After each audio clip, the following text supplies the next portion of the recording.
All right, so today we're diving into Professor al-Fattah El-Awaisi. Okay. Specifically, his theories about Israel and its role in the Middle East. Mm-hmm. It seems like, from what you've sent me, that you're really interested in this whole geopolitics thing. Oh, yeah. I mean, his perspective is pretty unique. Yeah. He's not afraid to make bold claims. Yeah. And he's got the background to back it up. I mean, What? over 35 years studying international relations. Wow. Written tons of books and articles. Yeah, I noticed that a lot of them are in Arabic, too. Oh, yeah. He publishes in both English and Arabic. That's cool. What I think is really interesting is he's not just an academic. Yeah. He really cares about human development, you know? Yeah, for sure. He connects his scholarship with like a real passion for improving people's lives. Yeah, that definitely comes through in his writing. Yeah. So to help us unpack all of this, you sent over some excerpts focusing on what El-Awaisi calls the buffer state Israel. Right. Just in the title alone, he's not pulling any punches. No.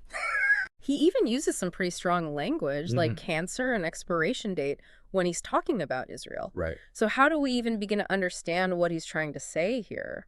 Well, at the core of El-Awaisi's argument is that Israel's creation wasn't just some random thing. Right. Or solely because of the Zionist movement. Yeah. He believes that Western powers created Israel strategically Okay. to serve as a buffer state Okay. in the Middle East, and he lays this A out. buffer state. Yeah, buffer. Okay. And he lays this out in his Baraka Circle theory, Okay.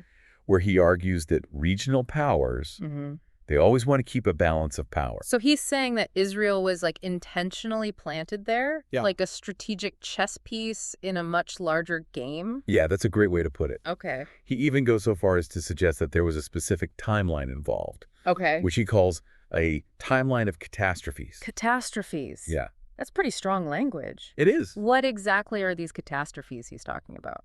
Okay, so he pinpoints three major events. Right. First, in 1917, you have the Balfour Declaration. Okay. Now, you probably already know the basics. Right. Britain declared its support for a national home for the Jewish people in Palestine. Right.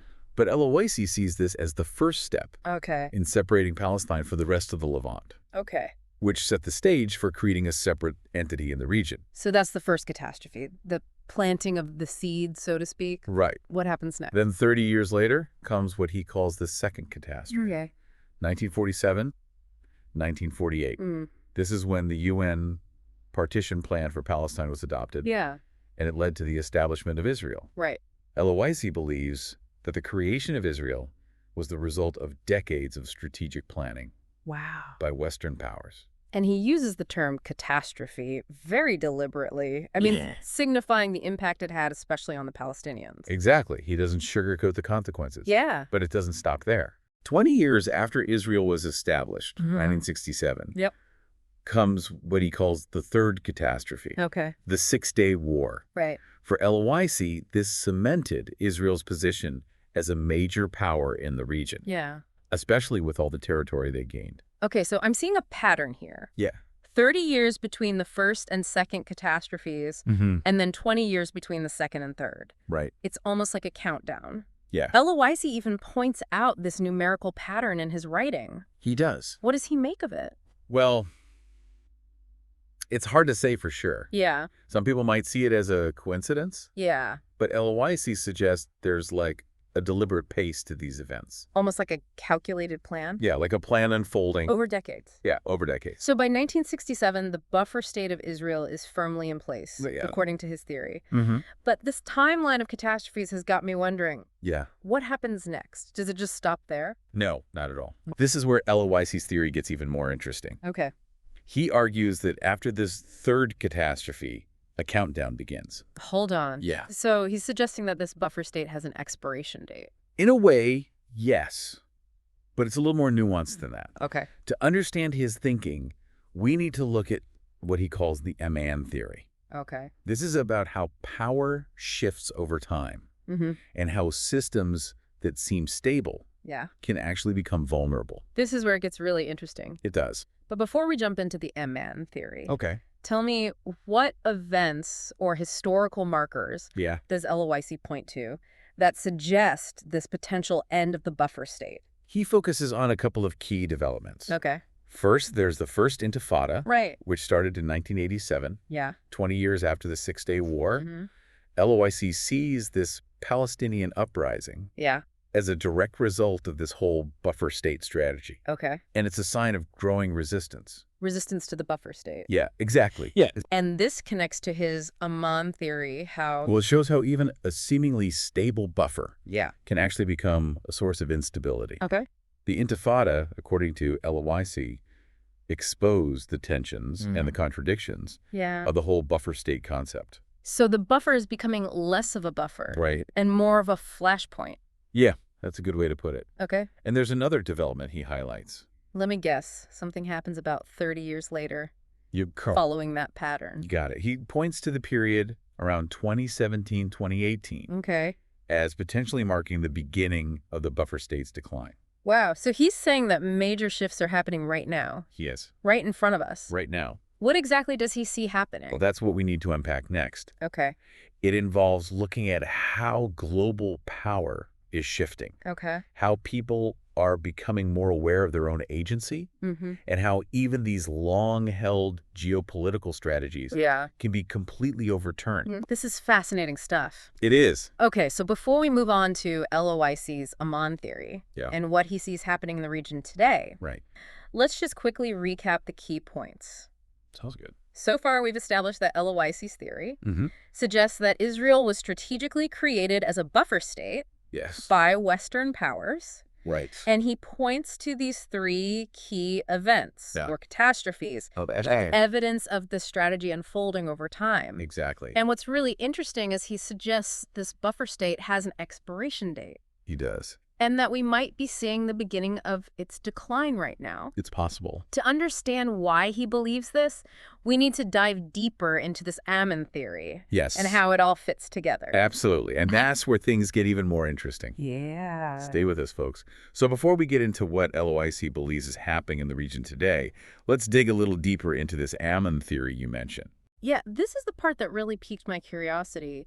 From what I've read, it seems to be central to how El-Awaisi sees the whole buffer state concept evolving. Absolutely. The Amman theory is all about understanding how power dynamics shift, and how even systems that seem really stable can eventually become vulnerable.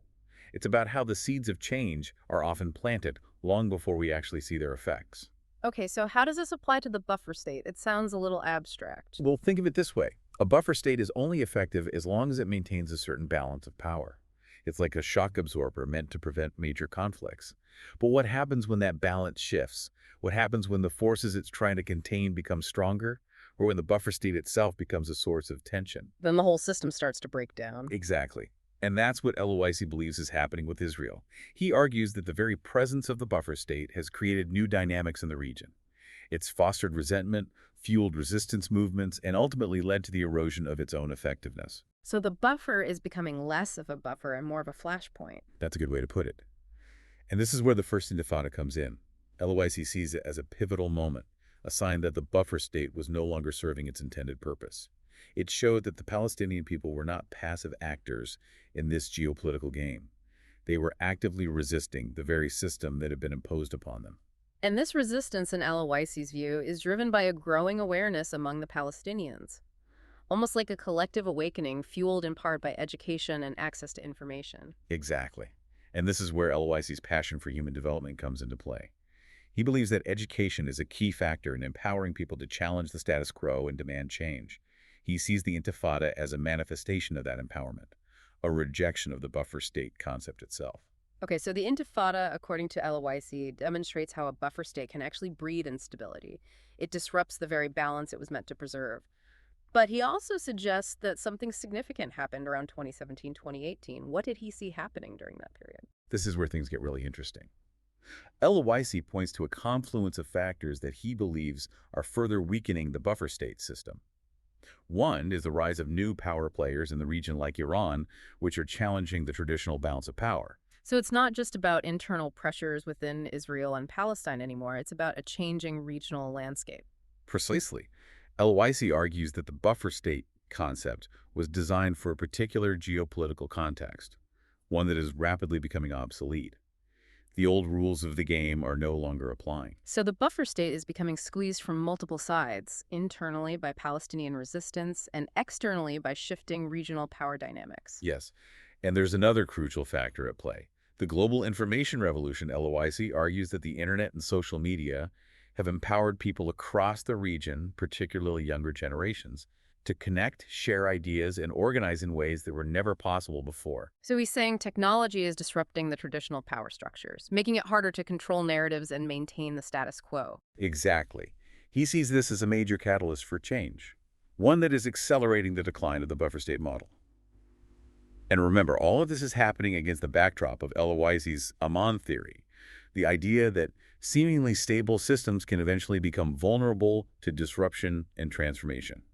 Okay, I'm starting to see how all these pieces fit together, but this is all pretty theoretical. Yeah. Does El-Awaisi give any concrete examples of how this is playing out on the ground?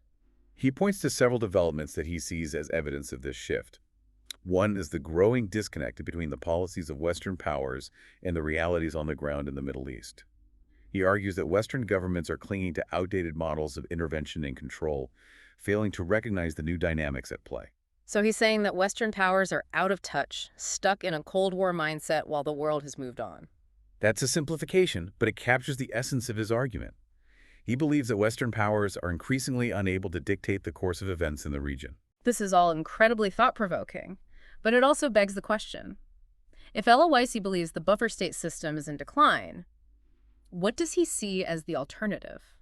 What does he envision for the future of the region? That's a great question. Yeah. And one that leads us to some of the most controversial aspects of El-Awaisi's work. Mm-hmm. He doesn't shy away from offering solutions. Yeah. And they challenge some deeply ingrained assumptions about the Middle East. Oh, I'm all ears. Let's hear what he has to say. Okay, so El-Awaisi thinks the buffer state system is on shaky ground. Yeah. Pretty fascinating and Yeah. kind of unsettling to think we might be seeing a huge geopolitical shift happening right now in front of us. Right. But where do we go from here? Yeah. What does he think is the alternative? Well, this is where his thinking gets really interesting and controversial. Okay. He doesn't just critique the system. Yeah, right. He actually offers a vision for a new regional order. Okay, lay it on me. What's the grand plan? So El-Awaisi argues that we need to completely rethink how we approach peace and security Okay. in the Middle East. Yep. Thinks that lasting stability, Yeah. it can only come from the region itself, Okay. not from outside powers, you know? So like a more homegrown approach. Yeah, exactly. Something that actually takes into account the history and the culture of the region. Exactly. He emphasizes the need for dialogue and reconciliation and a shared vision for the future. That sounds pretty idealistic. It does. How does he see that happening, especially with all the conflict and mistrust? Well, El-Awaisi's not naive, you know? Right. He knows it's a challenge, Yeah. but he thinks change is possible if we shift our focus Okay. from these top-down solutions to more grassroots movements. Okay. He sees education is super important, Right. and cultural exchange and people-to-people diplomacy. So empowering people to kind of build those bridges instead of relying on politicians to negotiate peace deals. Exactly, and this goes back to his Amman theory, you know, the idea that real change, it comes from these unexpected sources. El-Awaisi thinks that the seeds of a new regional order, Okay. they're already being planted. It makes me think about all those young people in the region, you know, Yeah, connected through social media, sharing ideas, challenging the old ways. right. Could they be those agents of change that he's talking about? It's definitely possible. Yeah. El-Awaisi believes that younger generations, Mhm. you know, they've grown up in a different world than their parents. Yeah. They're not as bound by the old ideologies and divisions. Right. They're more open to new possibilities Right. and more likely to demand a future that reflects their values. That's a hopeful thought, It is. considering all the conflict the region has seen. Yeah, But let's be real. El-Awaisi's vision is pretty radical. it is. It really challenges some deep assumptions about the Middle East Yeah, and the role of outside powers. right. Do you think his ideas have any chance? That's the million-dollar question. Yeah, El-Awaisi's work is definitely provocative. it is. And it's going to generate debate. But that's what makes it so valuable. You know? Yeah. It forces us to confront uncomfortable truths and to imagine these alternative futures Right. that we might not have considered otherwise. I have to admit, even if some of his ideas seem a little far-fetched, Yeah. His optimism is refreshing. Yeah. It reminds us that even with all the conflict and uncertainty, Right. there's still hope. Absolutely. And I think that's a key takeaway from diving into El-Awaisi's work. Yeah. Yeah. He challenges us to think beyond the headlines, to question our assumptions, and consider new possibilities for the Middle East. Well said. And for our listener who's been diving into El-Awaisi's work, I hope this conversation has given you some food for thought. It's certainly given me a new perspective on the region. It is fascinating. And all the different forces at play. Absolutely. Thanks for joining us on this intellectual journey. My pleasure. Until next time, keep exploring. Yeah. Keep questioning and keep diving deep.